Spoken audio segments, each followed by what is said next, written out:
প্রশ্ন, রাতের বেলা ঘর ঝাড়ু দিলে কি হয়, কি ক্ষতি হয়? দ্বিতীয় প্রশ্ন হচ্ছে, স্বপ্নগুলো সুসংবাদের স্বপ্ন, সুসংবাদ আসবে এমন স্বপ্নগুলো জানাবেন। আসসালামু আলাইকুম ওয়া রাহমাতুল্লাহি ওয়া বারাকাতুহু। আলহামদুলিল্লাহি ওয়াহদা ওয়াসসালাতু ওয়াসসালামু আলা মান লা নাবিয়্যা বাদা। প্রিয় দর্শক, অত্যন্ত গুরুত্বপূর্ণ অনেক প্রশ্ন আমরা আপনাদের কাছ থেকে পেয়েছি। আজকের এই ভিডিওতে তন্মধ্য থেকে উল্লেখিত নির্বাচিত গুরুত্বপূর্ণ প্রশ্নের জবাব নিয়ে বিস্তারিত আলোচনা করবে ইনশাআল্লাহ। সুতরাং মনোযোগ সহকারে ভিডিওটি শেষ পর্যন্ত দেখবেন। আর আপনার কোনো প্রশ্ন থাকলে অবশ্যই কমেন্টে লিখে যাবেন, আমরা পরবর্তী ভিডিওতে জবাব দেওয়ার চেষ্টা করবো ইনশাআল্লাহ। তো আমরা সরাসরি প্রশ্নের জবাবে চলে যাই।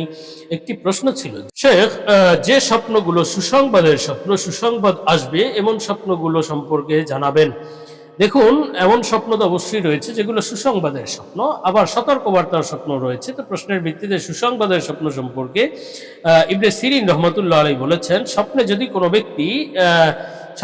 কোনো ব্যক্তি বদনা দেখে, যেটা মানুষ শৌচ কার্যে ব্যবহার করে, এই স্বপ্নে বদনা দেখা এটি কিন্তু একটি সুসংবাদের স্বপ্ন। সুসংবাদ লাভ করুন আপনি এই স্বপ্ন দেখলে। বুঝতে হবে আপনি হয়তো অর্থমন্ত্রী অথবা কোনো সংগঠনের অর্থ সম্পাদক, এই সমস্ত পদ পদবি আপনি লাভ করতে পারেন এবং আপনি প্রচুর অর্থ সম্পদ লাভেরও একটি আলামত, বড় সুসংবাদের বিষয়। আর স্বপ্নে যদি কোনো ব্যক্তি দেখে যে বদনা ক্রয় করছে অথবা কেউ তাকে বদনা দিচ্ছে, তাহলেও বুঝতে হবে সে কোনো ক্ষমতাশালী ব্যক্তি হতে পারবে, বিশেষভাবে অর্থ সম্পাদক এটা হতে পারবে, কেশিয়ার হতে পারবে।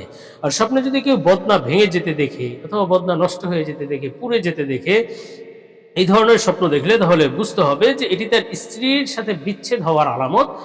এটি একটি সতর্কবার্তার বিষয়। আর স্বপ্নে যদি কোনো ব্যক্তি মাটির বদনা দেখে, তাহলে বুঝতে হবে এটি বিবাহ করার আলামত, অর্থাৎ শীঘ্রই তার বিবাহ হয়ে যাবে ইনশাআল্লাহ। এটি পুরুষ দেখুক বা নারী, বিবাহ হওয়ার আলামত ইনশাআল্লাহ। আর স্বপ্নে যদি কোনো ব্যক্তি বদনা দেখে, তাহলে ইমাম জাবের মাগরিবি রহমতুল্লাহ আলাইহি, তিনি বড় আল্লাহওয়ালা স্বপ্নের ব্যাখ্যা বিশারদ বুজুর্গ ইমাম ছিলেন, তিনি বলেছেন স্বপ্নে বদনা দেখার ব্যাখ্যা হলো ধন সম্পদ লাভের আলামত, সুসংবাদের বিষয়।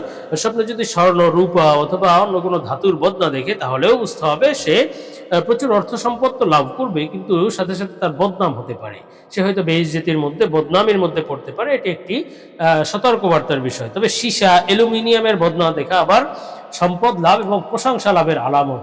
তো যাই হোক, আমরা পরবর্তী প্রশ্নের জবাবে চলে যাই। প্রশ্ন ছিল, রাতের বেলা ঘর ঝাড়ু দিলে কি হয়, কি ক্ষতি হয়?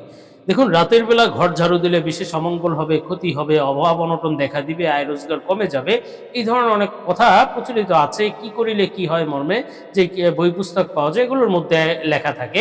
আবার হিন্দু সংস্কৃতি, হিন্দুদের শাস্ত্রীয় বই পুস্তকেও এই মর্মে বিভিন্ন কথা লিপিবদ্ধ আছে। তবে এই কথাগুলো যুক্তিহীন এবং ভিত্তিহীন কথা, বানোয়াট কথা।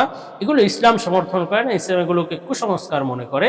সুতরাং রাতের বেলা ঘর ঝাড়ু দিতে পারে এবং যে কোনো সময় পরিষ্কার পরিচ্ছন্নতার জন্য ঘর ঝাড়ু দেওয়া, এটা কোনো খারাপ কিছু না, এটা জায়েজ আছে।